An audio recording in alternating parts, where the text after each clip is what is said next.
tell us a story. Tell your story. Which one do you want to hear? I want to hear the real one. No. But, Okay. So my name's Umong. I've been a manager for 8 years now, but I'm also a promoter. I've run a festival twice. I've done some festival booking. I built studios. I was accidentally a producer, so I've got some credits somewhere. And yeah, that's it. I came here because I met Peter in a pub in Barcelona. in a brewery. In a brewery. Yeah. And yeah, so now I'm here. I'm Elle. I'm a solo artist, producer, songwriter, and I've spent the last kind of 3-4 years working with Umong. We've been touring around the world, probably like you guys, but our home is the UK.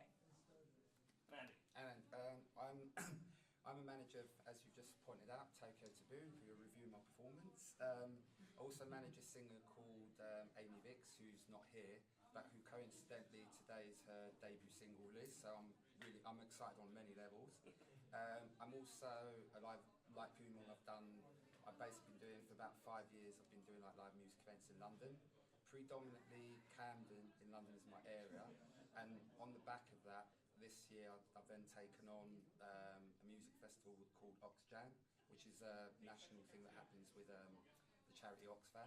So basically I've got a lot of stuff going on this year. So great. So we all want to go into UK, and the first thing they will say, and I know it, so I will say it before them, is that yes, it's darn hard.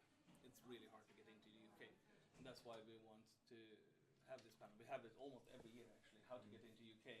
And still no one knows. No, still no one knows. So we're going to take it into the level, since we have a lot of bands and a lot of people like, well, I mean, they are starting up. So first of you, what's your tip off to, like, if you're a unknown band from Europe and like, okay, I want to try out UK, what should I think of first? You got to look at a strategy, and that strategy has to be more than 12 months. Like when we started the project with Elle, I had a 1-year plan, 2-year plan, all the way up to a 15-year plan, right? Problem was with us, the 5-year point all went into 1 year. Like when you launched, like everything was moving, wasn't it? And what that means is you got to have plan A, B, C, D, E, right? And I always tell this to everyone: have that many plans in motion before you go anywhere. Because am I allowed to swear? Yeah. Cool. Because I mean, plan F is when you go, fuck, I can't do any more. Like literally, like so. Before you move into any other territory, but it's more specifically UK, make sure you know why you're going there, how you're going to get there, and the journey that you're going to take to get there. That's my biggest thing. And yeah, I didn't met you, but I met Tokyo Taboo in Los Angeles. Oh yeah, okay. So it's like, yeah, so I know how you got into Los Angeles, but yeah. So what's your tip off to get into like UK? The UK, well, I'd say one of the big tip offs, this is for anybody trying to get on, is networking. It sounds very simple, but I can name a number of things. Like, I'll give you an example. There's a band, I'm sort of name check here, called Sissy Fits. Now, before the start of this conference, I looked at all the bands, I messaged loads of bands, got in touch. They responded, and I asked them a couple of things, and they responded with loads of stuff. And what happened is, out of the 200 bands, immediately when I got here, there was about a handful. They were the ones that I immediately wanted to see. I've seen them, I've connected with them, and now we're already talking about them supporting Tokyo Taboo at future gigs and so on and so on. And that's purely just from basic getting into, networking and just literally, because I think the global market's it's changed because you've got the internet. You can do there's a lot of stuff that you can do. I think a lot of what like Umong says, I acknowledge that you do the planning and all that. But what is really good is you could go on Instagram is an incredibly powerful tool. I'm not fantastically tech savvy, but I've just recently discovered Instagram, and I've now connected with loads of people from all over the world. And it's really simple. You just literally just be like the festival is. You be nice to people. So you go right. For example, before I came to this panel, I'll go on Instagram and I go, right, who's on the panel? Umong, Elle, me, someone else. So I tag everyone, and straight away before I get here, people know who I am, and then and likewise if a band's doing that approach, they can just, instead of, because obviously there's 200 bands at this festival, you want to stand out. So one way of doing it is you've got to figure out, how can I stand out of 200 bands? That's quite a difficult thing. So you've got to think, is it going to be a flyer? Is it going to something? And basically what I did yesterday is I picked up a load of cards and stuff there, and I name check another band who immediately, because of what they've done, actually I can show you because I think I've got it here somewhere. It's this band. So basically, the point I'm making is I've never heard a lot of the bands. Obviously, my band I know. I see this in my pack. This is completely different to everything else in the pack. So immediately, there may not be a good band, but I'm immediately going to go. I'm going to go and see that band. But the most likely are, yeah, because they've been booked for the festival. Exactly. Great music. No, that's a good point. But the point I'm making is they have clearly, you've put it out of them, right, how can you promote yourself? They've put a lot of thought. So because I see that, immediately that's leapt, and I'm like, right, I'll go and listen, and I may even end up working with them on the strength of a simple thing like. And that's because UK is so hard. Is networking that's important. Well, I would say it pains me to say this. I'm from London. I'm from UK, and my experience is when I've gone away from London, when I've gone abroad, when I've gone to Manchester, Liverpool, networking is on a different level. In London, a lot of people are reluctant. A lot of bands don't even like saying, "Hey, my name is." They find it really difficult. Obviously, I don't know why. That's maybe a cultural thing. But I always think you've got like this showcase. It's like an amazing opportunity for any band. But they need each band, if they want to break into different markets. Like you do a lot of the preparation. So when you're at your gig, you make sure that you thank everybody that's involved. And it's very simple. Like you do like 10 people. That person's go, I feel really good. You know what? I'm going to get in touch with Pete. Well, the reason I'm here and the reason Tokyo Taboo here is because I met Tommy Wren, who sort of runs a music lab in Sweden at Sound City, Liverpool. We're just literally sitting down having a beer, just chatting. And he said, I do this, I do that. And so he said, right, I'll send me details, I'll send it to Peter. Great. And then you said, fine. And on the other side, because I do live events in London, he's got 5 artists. So he then says is, if I approach you for a London gig for one of his artists, which one of them's called Simon Alexander, he did. And basically, it's not if he'll be on one of my events, it's done. It's like because we've built, and that's just one simple 20, and it's not just. But I do have to add. Yeah, that, I mean that's all cool, but you can't just come to London, play a gig, right? So what? Brighton then. Brighton, but you've got conferences like Great Escape, which is one of Europe's largest networking festivals. Happens in Brighton every year. If you are someone, you are going there. We missed you. We really missed you this year. No, I was on New School Road. So no, that's cool. But what I'm trying to say is, that's a place where if you're not playing a show, go there, because I guarantee you'll meet European industry, but you'll also meet predominantly most of the UK music industry. And if you're going there, go there for go to the UK for a week or 2, right? And then what you can do is you can meet them at the Great Escape. What you could do, you could have a couple meetings in London, and then go, oh, I'm going to Great Escape too. Meet them there again. Afterwards, they'll introduce you to other people, and then those other people you then meet back in London, right? Networking is key, but it is doing your homework, because you could play a show and it will still be empty, right? You need to give people a reason to come to your show. I hate saying this, but there are so many bands in London, and I don't even know, I probably only know 2% of the bands in London, right? And there are new ones breaking up every day and reforming other things. So you've got to make yourself stand out, and that's what I'm saying. Do your homework before. Come to London, meet some people, create a profile, and then do a show. I think you need to use your own network that already exists as well. Yeah. You need to, wherever you're from Canada or whatever, a lot of people travel to the UK all the time. So speak to your friends. Do they know anyone over there? Make sure that all the Canadians in the UK are going to come to your show, because that's what we've seen happen. We played with a Russian band recently, and predominantly the room was filled with Ukrainians and Russians and Polish people and stuff. But they sold out a venue in London. Was it their first time? I think it was their first London show. They sold it out within like a week, and then then we got booked on there, and they were like, "Oh yeah, you don't need so many tickets."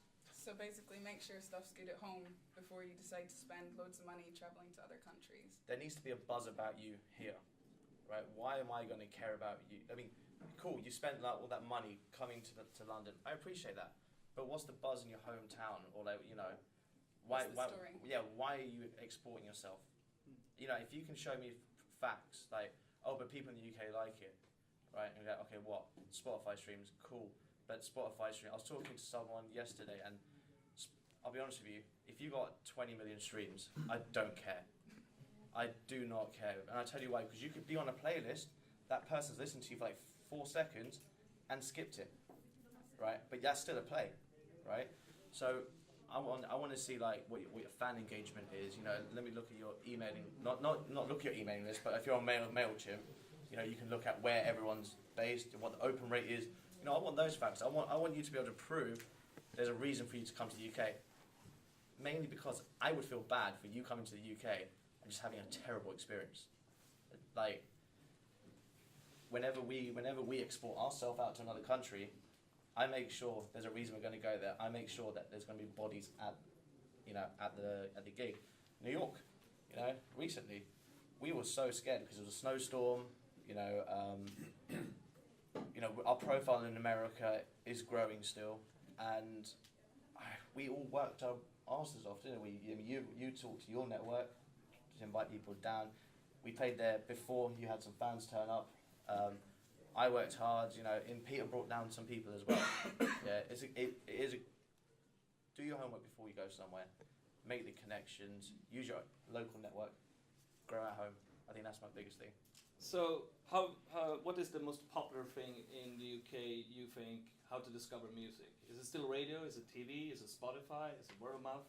What do you think, Andy? I'd say a lot, from talking to a lot of people, the mobile phone seems to be the popular, even though it's not necessarily what I like, but it seems to be the way that people are engaging with music now. A lot of I speak to a lot of people and they go, yeah, I listen to this on my phone and I listen to it, and definitely I would say that's, yeah, I mean radio is still relevant. I think it's all relevant. I think it's just a case of each, like you say, like you've got to do your homework in terms of what you do. Each artist has got a different, like I manage 2 acts. Toko to be completely different from the other acts I manage. So the areas that we're going in with Toko to be are totally different to the areas I'm going to be going with my other artists. She may be more, say, radio friendly. Toko to be more, like if you see them live, once you've seen them live, you're going to love them, and then you're going to grow an audience that way. But I would say that definitely the mobile. It's the trouble is it's obviously very fast moving, and you kind of it just moves so quickly. So I would say you concentrate on, you work out what your acts, you kind of work out all the strategies for your band or your artist, and then you fix it to the mediums that match to that sort of the area that you're going in. Because like for some people, say like certain artists, a phone may not be a big draw. Say like but whereas a phone for like a modern artist, it's basically everyone has phones now. They literally live. You lose your phone, like people say they lose. You know, they sort of, and I'll say that the mobile phone's like one of the main areas that people access music. So Elle, how are you promoting your music right now to get new fans? Instagram, that seems to just be getting bigger and bigger, and although it's not ideal for music, obviously, because it's mostly photos, we get a lot of fans through doing shows, taking photos, taking videos, and you know, making sure that the live show looks really good. And SoundCloud a little bit, and Spotify I think are where people are discovering. I think those are the initial stages, but to really break it in the UK, you need to still be on national radio. Yeah, because that's what we hear all the time, at least on panels years ago. It was that, BBC is the breaking point. Is it still that way, or is it? Yeah, I mean, I think does depend on what band you are. Of course. You know, like Radio X, if you're an indie band, that's another great radio station that you should be on. It is really hard. Like, you know, I think we've all... do we have any radio pluggers in the room? Oh, thank God. Right, so you pay them loads of money, and there's no guarantee. Right? I remember paying a certain radio plugger quite a lot of money, and he said he was in the Radio X office for another band before I was managing Elle, and it turned out he was actually in Ibiza. And, you know, so there's no guarantee, you know, and they are nice people too.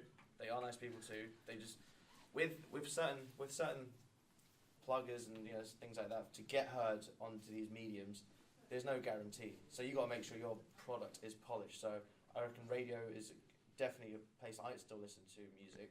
You know, when my phone's dying, car radio on, I'm always in the car. Blogs are actually still pretty big. Video premieres and stuff like that are not so big. Like, you know, they won't guarantee you views or anything like that. But, you know, do your homework, see what blogs in the UK are relevant to your style of music. And actually festivals. You know, once you get all that little bit of traction, if you meet a festival booker, like I met Dave from Summerfest yesterday, and I was like, you know, hey, can I play your festival? 'Cause it would be a great way to get Elle in front of a new audience. You know, so that might be another way in. You know, then you can start looking at doing tours and, you know, doing one-off shows and stuff like that. So, you know, festivals are always another good way. As an artist, when you started, before you got Umong, how were you promoting into the? How do you start it out? I mean, when you were more or less like you thought, yeah, you had a polished product, yes. Yeah, but where did you start? I mean, the very start is what you say, like kind of polishing the product, making sure that you've got image and message, and you know why you're doing what you're doing, because there's lots of things that are going to come up against you. So you need to be strong in your mind of, this is what I want to do, this is what I need to achieve, and you need to look at the small steps that it takes to get there. Because if you just look ahead and you go like, I want to be Lady Gaga or something like that, you're going to be very disheartened very quickly. Whereas if you say, right, I'm going to try and get on this blog, and then I'm going to try and get a manager, and then I'm going to try and get a promoter, and you have step-by-step blocks that you can achieve along the way, you're going to have much more longevity, because you're ticking off things along the way, rather than just you want this big one and you're always reaching for it, you know. So, let's say, I mean, there's a lot of bands in here that want to break into UK. So, and I mean, let's say they are polished, they have a story, they will have because I booked them, so yes. So, what's the first thing they will do to, I mean, the first little micro step to get into UK? What should be good? So a blog, for example, you mentioned one. So they've got a following. They got a following in their home country, yeah. So if everything's going well, you should have some money, right? And so that means I would start looking for a team, and it doesn't have to be a manager. You know, it can be look for a good press person. You know, look at the bands that you like and see what press teams or radio teams they're using. You know, all this information is out there. You know, like our press team, we found them because I contacted another press team that we wanted to work with. They had too many acts on their roster, but they were nice enough to then go, hey, look at these guys. They do the press.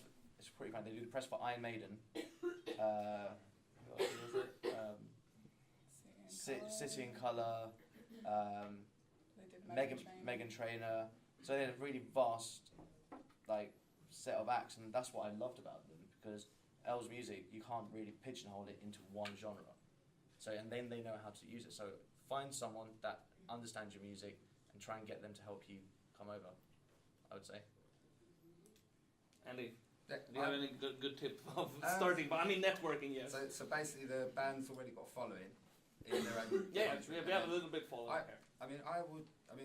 One approach I've used, I kind of think is a good way, is obviously if you're from, like, if I'm looking at, right, I'm going to get Tokyo Taboo to another, what's called a market, then it makes sense for me, I keep using the networking, but I think it's a good way, but you could target like the agents in the relevant territory, but what you do is you're not going to do it. You don't go, hey, give me a gig now. You build it up before like 6 months, 9 months. So you kind of what you do beforehand is you do like a real, how can I put it? You put like a kind of biog, and you kind of give. I think kind of what Umong was saying about you Press give people, press pack, but you give people why am I going to go and see LX? Why am I going to go and see Amy Vix? Why am I going to go and see Toko Taboo? What have they got that these thousands of other acts? And you kind of have to kind of, that's obviously for you to work out what your sort of niche area is. But then you put that beforehand, and then what you do is you may do like a couple of you kind of target the shows in your own country, and then you kind of you get in touch with like Europe, especially these kind of festivals can be an absolute. I mean, this is my first one, and I'm thinking it's going to be a great opportunity because obviously at this event you've got at least, I think I've worked out there's at least 20, 25, maybe more bookers here. So I might just happily meet one, and it's actually happened at this event.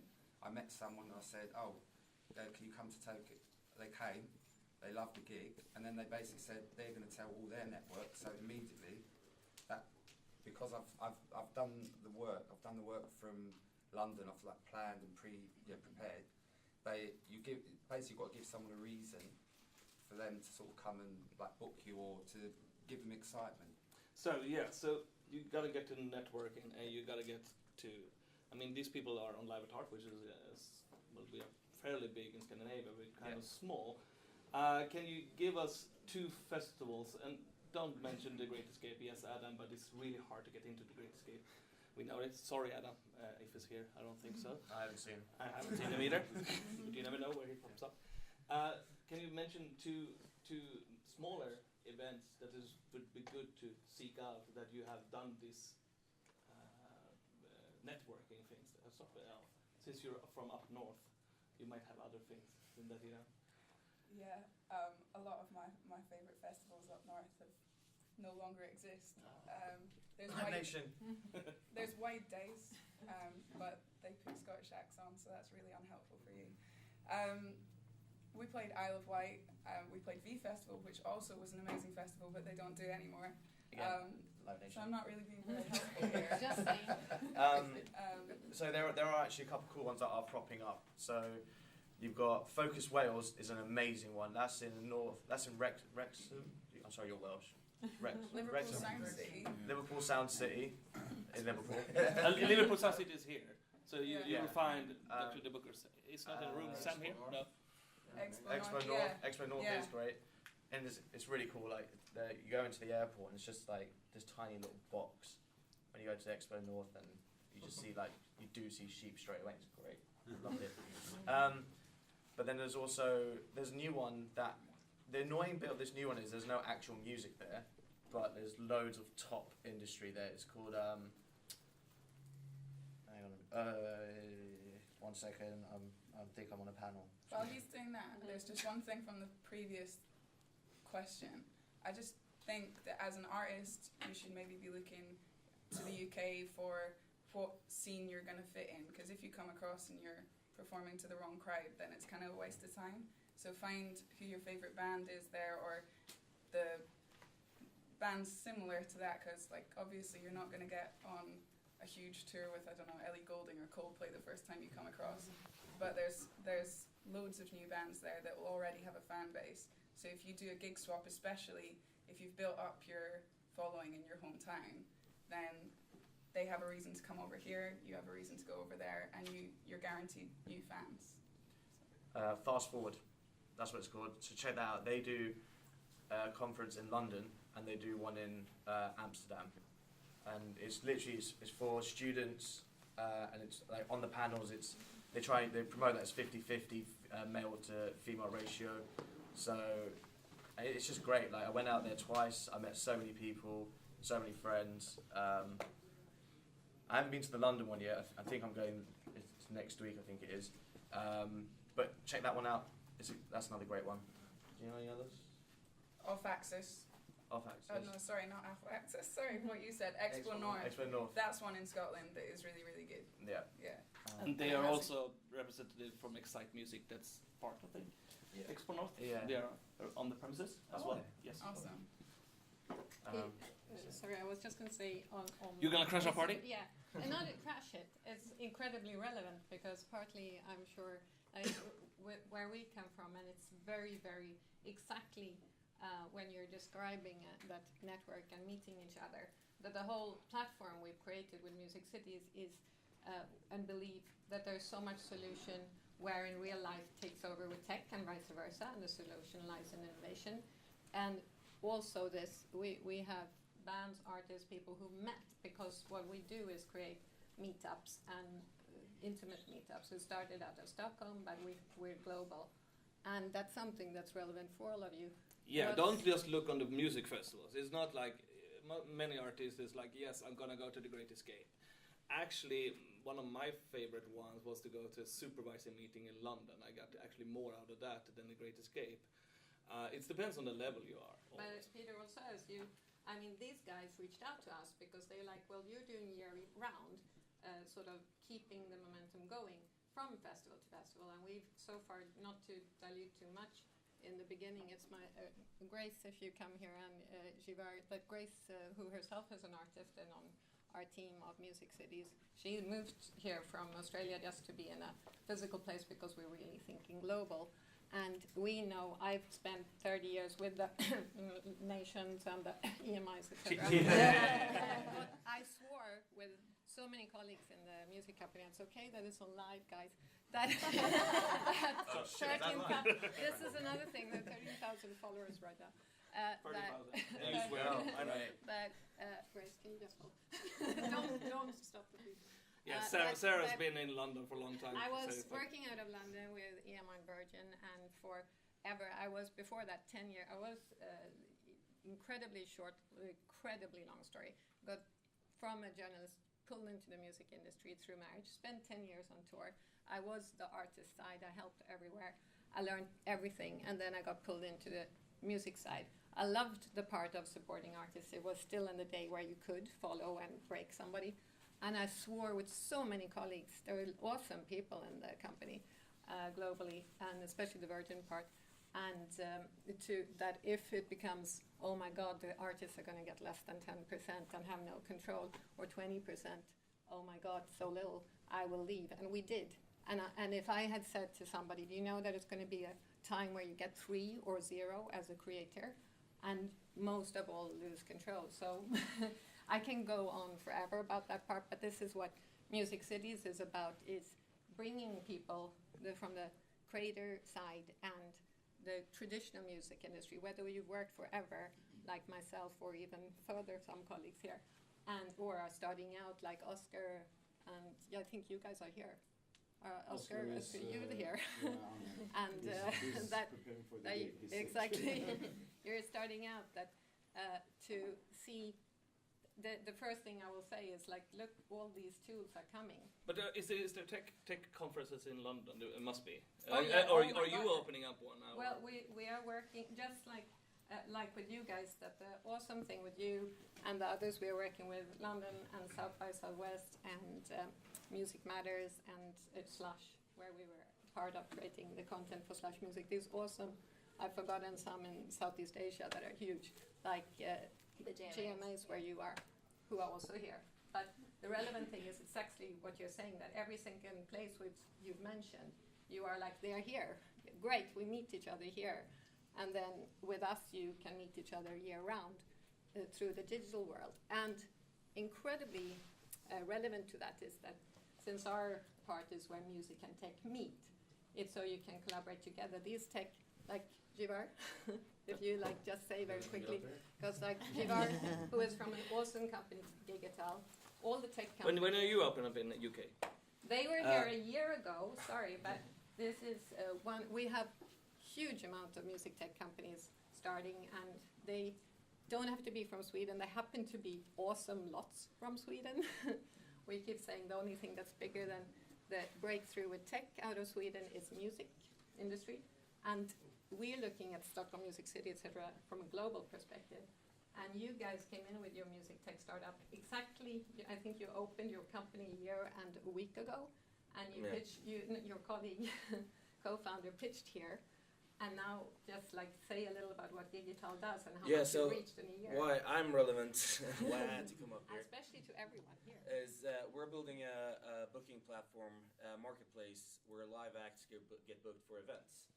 And I come from the tech side, but I worked with the artists and helped them to reach out to events. And I work with events to try to figure out what artists that work. And a lot of trends, a lot of new stuff is happening on the scene. Like you guys were talking about, there is one pillar that is like social media and Instagram, where you're building one crowd. And then there's YouTube, you're building another crowd. Then there's your music, you're building a third crowd. And then how can you use this? There are new type of events where it's more about brand engagement. Then you might want to show to the event organizers that my brand conveys this feeling. I have these followers, I have this audience. And what I've learned is that the artists that are more data driven, that when you said show data of like MailChimp, where are your listeners, those are the ones that get the more bookings because they can find more opportunities instead of just going to the clubs or to the bars that they know of. And the great thing is, of course, this is global. So yes. It's every market, UK market, Sweden market. Yeah, but I think this works everywhere. You should try to find your niche, but you should also try to look into the data and iterate over it and see what is working, what is not working. It's like building a company. There's barely no difference. Do you guys work with booking agents? Sorry? Do you work with booking agents? Ourselves? Yeah, so like, these are artists, but what if a booking agent has 100 acts? Yeah. Can We they work with that, and do you find that they want to work with you? So, in the beginning, they didn't want to work with us because they saw us... Yeah. No, I'm just wondering. Booking agents didn't want to work with us in the beginning. They saw us as competition. But what Yeah. we've shown them, a lot of the booking agents aren't working with data like we're working with. So when we have large brands, for example, I'm going to speak about Swedish brands, but let's say a UK brand like an e-commerce site, for example. E-commerce site, they're taking over the retail business, but then they find out that they need brand engagement in physical spaces instead. And so they're like, what is our audience? How can we create content? Okay, we need to reach out to young people between the ages of 18 and 26 in a physical space. We book an artist that works exactly towards that audience. We build content around it. We spread it out in social media. And, figuring out all of that stuff, we do it by data, and it's usually being done with like a sense of like a person think that he knows what is going to work. And so therefore they're starting to work with us because we can bring in other customers that they haven't worked with before. Cool. And if you want to know exactly more about Digital, they are one of our cool companies. And tomorrow we have a panel. Nice. We're going to have a presentation for 10 minutes and just talk about it. I don't want to talk anymore. I'm sorry. I was say- forced up here. No. I'm just interested to see what. Yeah, we'll talk later. But I'm going to sit down again. That's the part, and like Grace, we're just going to say that wondering if you all use any, as an artist, use any digital tools at the moment at all. I mean, not What's just the booking. digital tools that you... The insights that come with things like Instagram and Facebook and YouTube, I think, But are not really helpful. not My brain. a muse or sort of publishing sites themselves or Cobalt Music. We have a Oh long yeah, so we we've work got with A1 we're A1 Cobalt. Our agents actually use a lot of it. They're quite tech savvy, so our agents are martial arts. They look after Pink and all that lot. So they've got all this stuff. Like we work directly with TicketWeb as well. So if you ever buy a ticket, I will get your email address, regardless if you tick that box. Well, in general, the great thing is when it goes more and more over into the tools that already exist, but certainly are coming. We noticed. I mean, I sit with Sweden on the innovation side for representing music, and for example, into the year 2016, there were 12 music tech startups. Now, solutions for the artist and creator, and now in 2017 there were 112, and this year we're looking about 300, and that means like where Digital were last year. So there's so much happening where you can reach through the noise, and where certainly as sort of not just on competition with everyone, but show that I'm an artist, I have this plan, I'm releasing my music here, and I'm in control. And of course, one still can share. Yeah, no, I think like using I tech hijacked startups. you, Grace. I think using tech startups along with being data driven is perfect, and it is the future, and that's how every artist should be thinking. I mean, that's one thing. When I started working with you, you were really focused on collecting that data. How do we utilize that data to drive sales? How do we push content out? I mean, that's one thing I really liked about you. You already knew what. A little bit nerdy. She built my website. But I do think. yeah, I think the tech side is going to be the important part. It is, but I think But it's like one But question. there is the foundation though, which Yeah. is you just have to have good music. Exactly what I was going to say, but the whole, where you said the tech part, and certainly where we meet, that's why we say where they meet. Yeah. That what's interesting though, and the reason why we reached out a lot more to artists, is that the tech side are very, they've been starved for how do we get in touch. They're very intimidated by the artist side and the industry, which can be hard for an artist starting out to understand.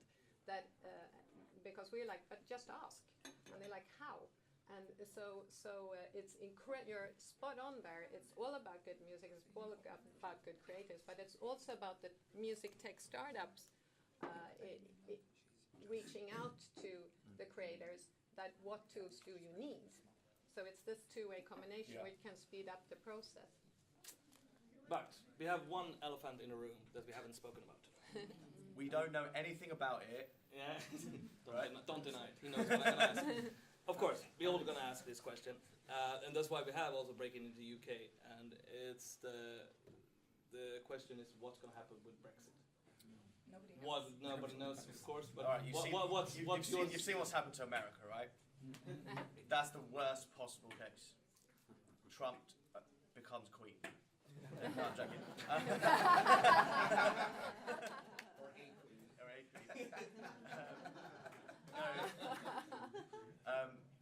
We don't know. I mean, the politicians don't know, and it really sounds like hard Brexit means visas for everyone. We don't know what the visa process will be like. You can't even tour with your instruments. Your instruments have to have passports. We got carnets used to be the bane of every manager's life because you got a guitar there. That would not be allowed in the country unless it had its own passport. Right. But even worse with you on the outside. Even worse on the outside, right? You can all move to Sweden. I want to. I love Scotland. But we don't know. It's really like how do you feel like as an artist not being in the unknown? As a human, it's just not fun. I can't wait till it's all over so that we know what's going on at least. But just now it's just complete uncertainty. How are we going to tour? We have no idea. Do we need visas? I don't know if you've ever tried to go to America, but we've experienced getting visas for there, and it's a nightmare. It's so much paperwork. It takes so much time, wastes so much time.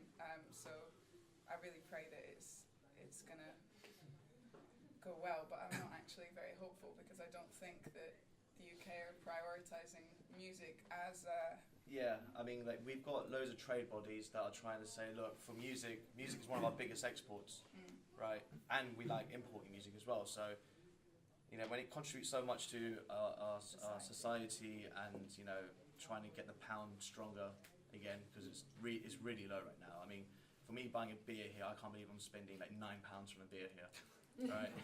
I buy it for £3.50 back home, okay?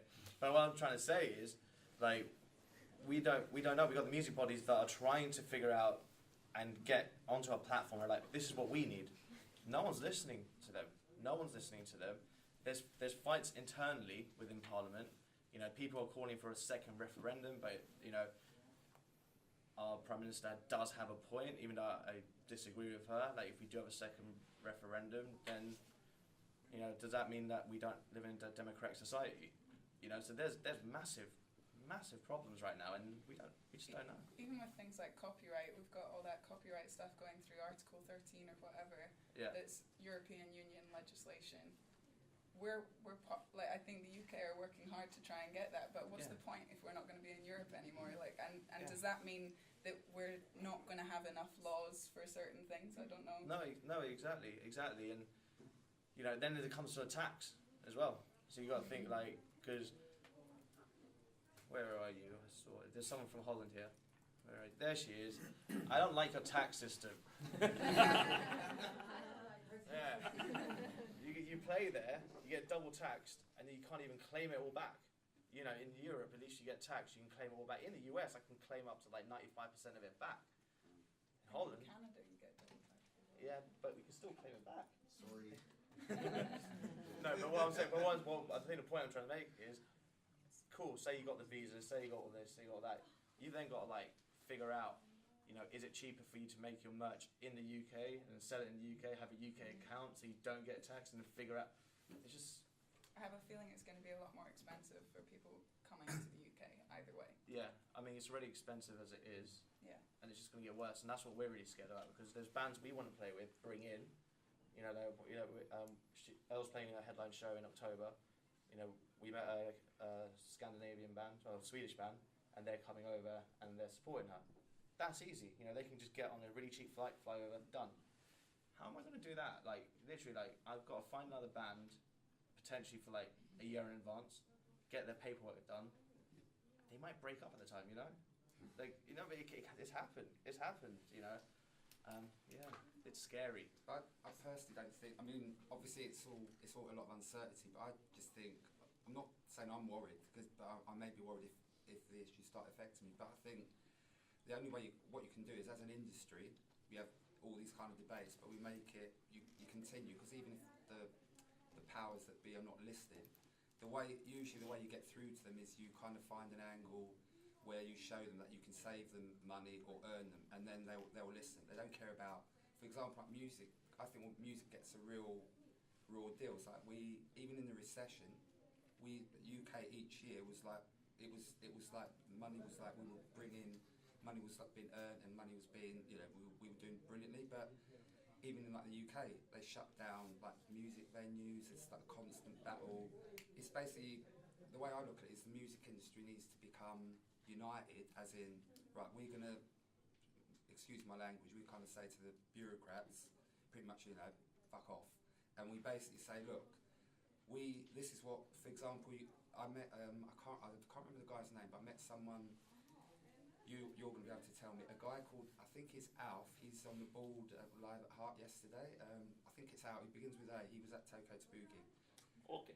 It may, I can't remember his name, but basically I didn't know much about how Live at Heart started, the history, but he basically told me that 8 years ago, in this small sort of town, there was no, like, music didn't even get played in restaurants or anything like that, because of Live at Heart, because of a group of passionate people that believe in music. They said, right, let's do this, let's get together, and they put this idea, and then 8 years on, you've got this massive festival, you're generating income for local businesses and all that.